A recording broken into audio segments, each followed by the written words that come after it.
Welcome to legend TV. నేను మీ అనిల్. ఇప్పుడు మొన్ననే పార్లమెంట్ ఎలక్షన్స్ అయితే మనకైతే పూర్తయ్యాయి. నిజంగా చూసుకున్నట్లయితే పల్లెల వాళ్ళైతే చాలా ఎక్కువ ఓటింగ్ పర్సెంటేజ్ వచ్చింది. పట్టణంలో ఉన్న హైదరాబాద్లో అయితే చాలా తక్కువ, అంటే ఓటింగ్ పర్సెంటేజ్ అయితే వచ్చింది. మరి అక్కడ ఎలా జరిగింది? అక్కడ మొన్న మాధవలతపై కూడా కేసు పెట్టడం అయితే నమోదైతే జరగడం అయితే జరిగింది. మరి అక్కడ ఎంఐఎం పార్టీ వాళ్ళైతే బలంగా ఉన్న స్థానం అది. కానీ ఆ కంచుకోట అనేది ఇప్పుడు బద్దలవ్వబోతుందా, ఎలా ఉండబోతుందని తెలుసుకుందాం. మొత్తానికి హైదరాబాద్లో ఏ విధంగా ఓటింగ్ జరిగింది, మనతోనైతే బీజేపీ స్పోక్ పర్సన్ ప్రవీణ్ బాగిడ్ అన్న అయితే ఉన్నాడు. అన్నతో అయితే మాట్లాడడం. అన్న నమస్తే. నమస్తే అన్న. చెప్పండి అన్న, ఎలా జరిగింది హైదరాబాద్లో? మొత్తానికి ఎలక్షన్స్ అయితే పూర్తయ్యాయి, సక్సెస్ఫుల్గా పూర్తయ్యాయి. ఎలా అనిపిస్తూ ఉంది? హైదరాబాద్లో ఏమన్నా అవకతవకలు ఏమన్నా జరిగాయా? पिछली बार जब इलेक्शन होते थे पार्लियामेंट के, वो पार्लियामेंट इलेक्शन एमआईएम के अंडर में होते थे और जितने भी बूथ होते थे पहले, जो बूथ एमआईएम के अंडर कैप्चर होते थे। और अब इस बार जब माधवीलता जी जैसे स्ट्रांग कैंडिडेट को पार्टी ने टिकट दिया गया है भारतीय जनता पार्टी की ओर से, भारतीय जनता पार्टी की माधवीलता जी ने जिस प्रकार प्रयत्न करते हुए काम करते हुए एमआईएम पार्टी के कार्यकर्ताओं को एवं एमआईएम पार्टी के ओवैसी ब्रदर्स को जो डर पैदा किया है, वो डर इस बार हमें इलेक्शन में दिखा है। क्योंकि यहाँ पर जितने भी माइनॉरिटीज़ एरिया के जो बूथ होते थे हमेशा वो लोग कैप्चर करते थे।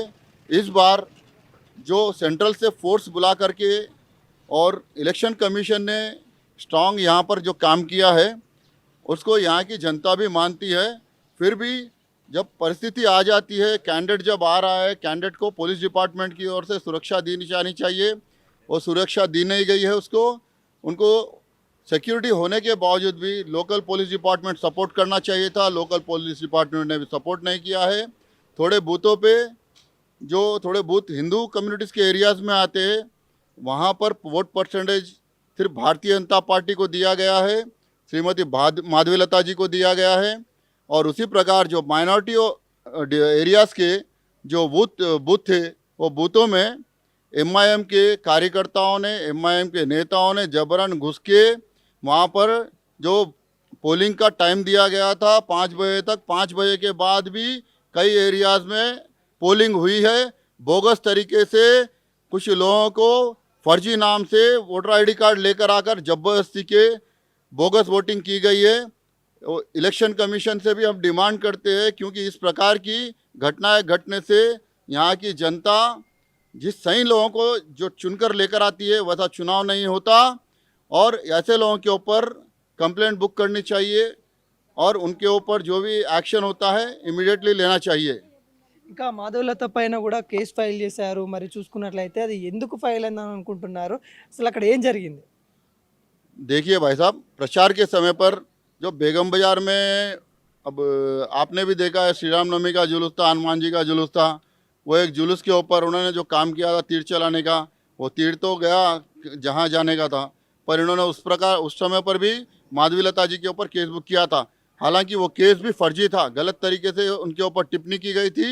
और एमआईएम के जो असदुद्दीन ओवैसी है, जो पार्लियामेंट के कैंडिडेट थे, उन्होंने गलत तरीके से उस तीर को मस्जिद की ओर बताया, प्रार्थना स्थल की ओर बताया। वो तीर वहाँ पर मारा नहीं गया था, वो ठीक असदुद्दीन ओवैसी के दिमाग पर तीर लगा था। क्योंकि यहाँ पर जो मुस्लिम लोग हैदराबाद पार्लियामेंट में रहते हैं उनके बारे में देखा गया था, वो लोग भी आज भारतीय जनता पार्टी की ओर आकर्षित हो रहे थे। वो आकर्षित होने की वजह से क्या करा, यहाँ पर एमआईएम का डोमिनेशन कम हो चुका था उनका, तो उसे फिर से उन्होंने कम्युनल राजनीति करने के बहाने माधवीलता जी को तीर कमान के साथ हमारे मस्जिद पर तीर चलाया, प्रार्थना स्थल पर तीर चलाया बोल के बताने की कोशिश की गई है। भारतीय जनता पार्टी के कैंडिडेट का नाम खराब करने की कोशिश की गई है, वो गलत है।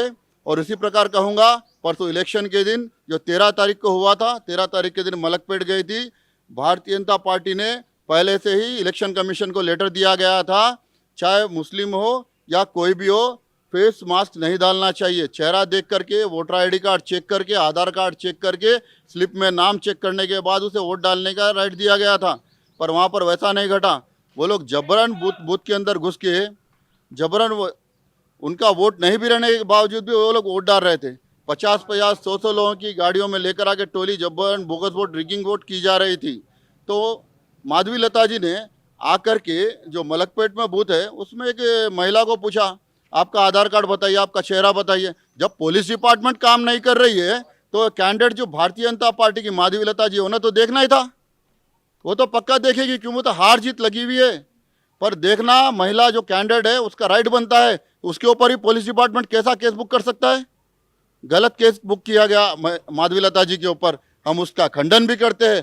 और आज पूरा हैदराबाद की जनता माधवीलता जी के साथ है, वो जहाँ तक जाएगी हैदराबाद की जनता भी उस तक वहाँ तक साथ में रहेगी। మొత్తానికి మరి ఎలా ఉండబోతోంది? ఎంత పర్సెంట్ ఇక్కడ తక్కువ పర్సెంట్, చాలా తక్కువ గల ఓట్లు ఎందుకు వేయలేకపోయారు ఇక్కడ హైదరాబాద్ ఉన్న జనాలు? डर, उनको जो गलत तरीके से वोट बैंक इन्होंने बना रखा था, जो बने हुए जो वोट बैंक थे उनको डर पैदा हो चुका था।